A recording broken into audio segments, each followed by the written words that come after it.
Se llama Pablo Alejandro Alabarces, es argentino. Licenciado en Letras por la Universidad Nacional de Buenos Aires, tiene maestría en Sociología por la Universidad de San Martín y doctorado en Filosofía por la Brighton University de Inglaterra. Nacido en 1961, actualmente dicta conferencias por todo el mundo. Alabarces es el autor latinoamericano que más se ha preocupado por abordar el fútbol como uno de los fenómenos más importantes de nuestro tiempo. A la pasión del juego le agregó la reflexión del pensamiento desde el punto de vista de las ciencias. Este, que parece un simple juego, es, para empezar, un cauce de expresión. Decía un colega antropólogo francés, Christian Bromberger, dice que el fútbol es aquello que posibilita que dos hombres se pongan a hablar de algo en cualquier lugar del mundo aunque no se conozcan, ¿no? Entre otras cosas, comentó sobre la relación de clases del fútbol dentro de las sociedades modernas y desmitificó una vieja teoría. La cuestión de la popularidad del fútbol puede ser discutida, a ver si estamos hablando en términos de clase, esto es, si se trata de un fenómeno de las clases populares del mundo, o si ya es un fenómeno absolutamente de masas que cruza todas las clases sociales. Creo que eso es lo más notorio, el cambio más notorio en los últimos años, ¿no? Uno de los grandes secretos de este deporte es su condición de actividad puramente democrática, en la cual prevalece la posibilidad de una sorpresa que haga más atractivo este juego. Hay equipos grandes y hay equipos pequeños y así, pero sin embargo, esa idea democrática de que en el fútbol son 11 contra 11 y va a ganar el que juegue mejor, sigue siendo muy fuerte. Otro encanto más del fútbol es que en países latinoamericanos, un chico que tenga condiciones sobresalientes para relacionarse con un balón puede lograr ascensos sociales que en otras actividades quizá no conseguiría. La épica del ascenso social. Esto es que jugadores de origen muy humilde pueden llegar a la cúspide, pueden llegar a la fama, etcétera, etcétera. Y eso sigue siendo muy fuerte en nuestras sociedades. Otra de las teorías más ocurridas en el análisis del fútbol es que sus ídolos procedían siempre de las villas miserias, de los estratos más bajos de las sociedades, situación que tenía su explicación, aunque hoy las cosas han cambiado. Era tradicional en toda América Latina que los grandes jugadores venían todos de las clases populares. Hoy ya no es así, ¿no? Ahora hay grandes jugadores que también vienen de las clases medias. El fútbol se convirtió en uno de los pilares en la industria del entretenimiento, porque tiene una diferencia fundamental en relación a un importante competidor, el melodrama que aportan las telenovelas. Uno tiene que esperar 40 semanas hasta que llegue el final, pero sabe perfectamente bien que la niña se va a casar con el niño, que va a haber un montón de avatares en el medio, pero que finalmente va a volver la felicidad. En el fútbol uno nunca sabe cómo termina. Y hay otro elemento más que opera a favor del fútbol. Es decir, es un dramatismo de 90 minutos y un dramatismo de, no sé, las semanas que hagan falta, ¿no? Según si es un torneo largo o un torneo corto. Contra lo que siempre pensó la clase intelectual, el fútbol tiene su importancia en la vida de las sociedades modernas. Es un objeto banal, pero al mismo tiempo que tan significativo, tan fuerte para la cultura de nuestras sociedades, que no se lo puede dejar de lado, por cierto. Pablo Alabarces ha publicado 8 libros de fútbol para tratar de analizar este fenómeno desde todos los ángulos que le permite su formación humanística y científica.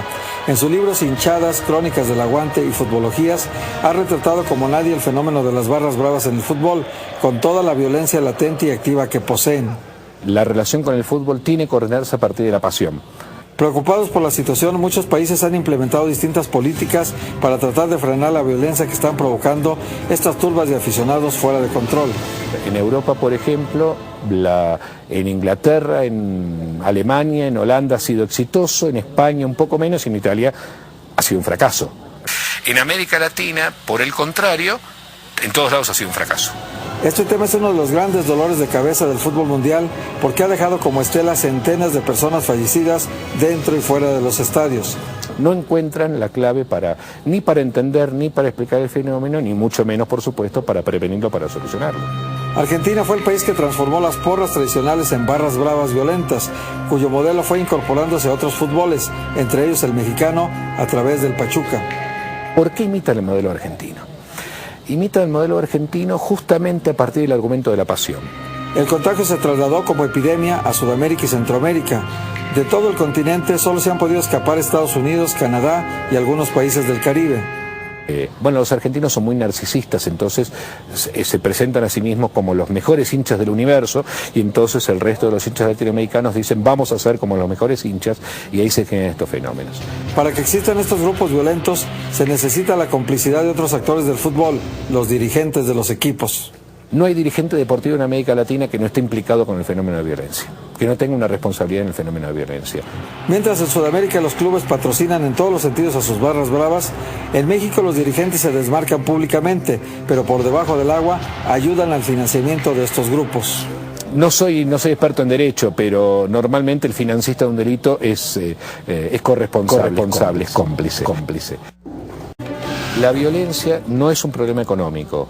La violencia tiene que ver con cómo los hinchas entienden su relación con el deporte, con las banderas, con los colores, con sus equipos, cómo esta relación pasional desbordada los puede llevar a sostener que pueden dar la vida, cosa que es absolutamente insostenible. Excesos de este tipo son comunes en el corazón de las barras bravas. La vida se da por los hijos, digamos, y nada más que por los hijos. Y hasta eso podría ser puesto en duda, pero nunca se puede dar la vida por los colores. Los barristas violentos son repudiados en algunos sectores sociales, pero en otros reciben un trato distinto. Esos sujetos son legítimos en sus comunidades. Por un lado, repudia la violencia, pero luego se jacta de que su hinchada es más poderosa que la otra. Aunque ha habido decenas de fórmulas para tratar de controlar la violencia, los resultados han sido los mismos porque no se ha optado por una solución de fondo. Esto es, hasta que la sociedad no condena realmente, y no hipócritamente, hasta que la sociedad no condena realmente la violencia no se puede suprimir de ninguna manera. Muchos actores del fútbol podrían ser responsabilizados de proporcionar oxígeno para que las barras sigan respirando. Entrenadores, jugadores, árbitros, periodistas deportivos en algunos casos también. De lo que está seguro es que las barras bravas, por más violentas que sean, no matarán al fútbol. El fútbol ha resistido tantas cosas, mi amigo. Y pone un ejemplo para sustentar su tesis. En la Argentina, que es quizás la sociedad que tiene el problema de violencia más extendido y más notorio, las cifras de asistencia al estadio no decrecen. Diría más, crecen. Más que la conducta de los hinchas, al intelectual argentino le inquieta otra situación. Lo que me preocupa es una industrialización excesiva. El fútbol del mundo debe cuidar que los factores económicos no pongan de rodillas a los valores deportivos. En el momento en que una lógica excesivamente económica supere toda esta lógica de la creatividad, del azar, de lo imprevisible, ahí estaríamos en problemas. Alabarces ha analizado las estructuras del fútbol en sus libros Peligro de Gol, Cuestión de Pelotas y Deporte y Sociedad. Su capacidad de observación le permitió diagnosticar el estado de salud del fútbol desde los puntos de vista social, cultural y deportivo. Para regular este deporte fue creada la FIFA, que hasta ahora no ha hecho bien su tarea.